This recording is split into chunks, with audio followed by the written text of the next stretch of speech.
چې په هغه وختو کې جزیره العرب په دغه اندازه لشکر نو لیدلی. د دې لشکر عمومي مشر او امیر اریاط نومېدی. خو په لشکر کې یو بل نفر هم سته چې د یوې فرقې مشر دی او نوم یې ابرهه دی. لشکر تیار شو او په بحر احمر کې د کشتیو په واسطه تیر شو څو یمن ته ورسېده.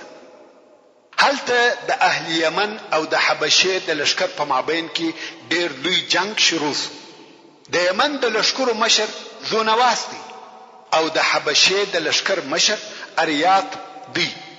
د جنگ په آخر کې د یمن پاچا ماته وخوړه مګر تسلیم نشو او وتښتېدی.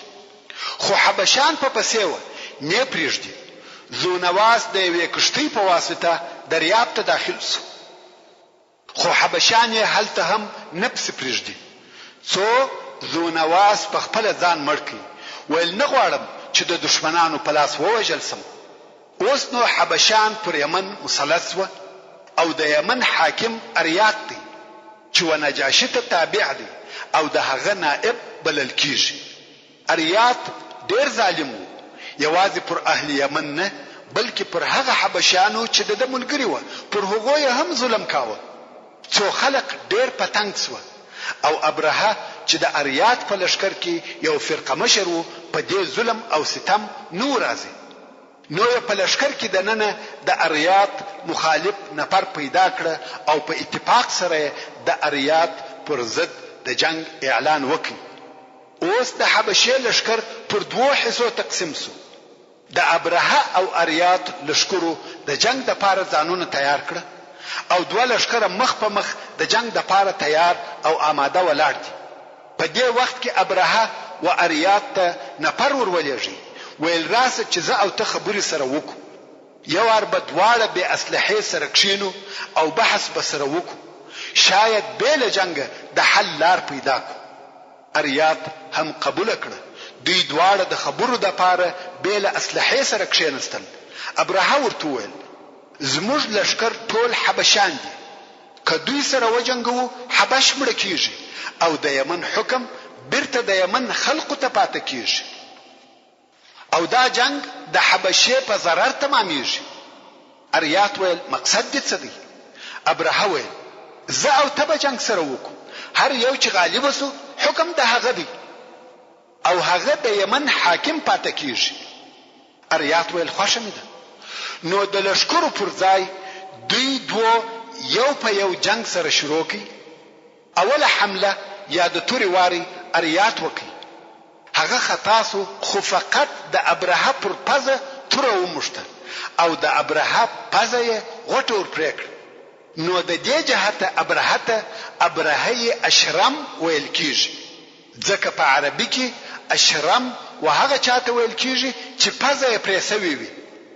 خود وهمه حمله یا د توري واري ابرهه وکړي.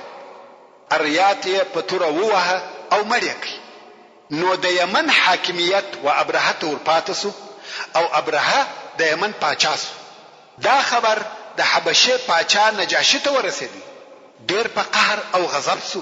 ول حبشان څنګه په خپل مابین کې سره جنگیږي او ابرهه څنګه دا جرأت کاوه چې اریاط ووجني. نو نجاشي قسم یاد کړ چې د خپل لشکر سره به یمن ته ځم او د یمن خاوره به تر پښو لاندې کوم او د ابرهه سر به ورخروم.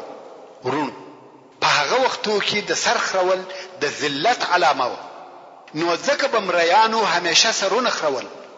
دا خبر و ابرهه ته ورسېدی چې نجاشي په قهر سوی دی او زما د ذلت د پاره قسم یاد کړی دی.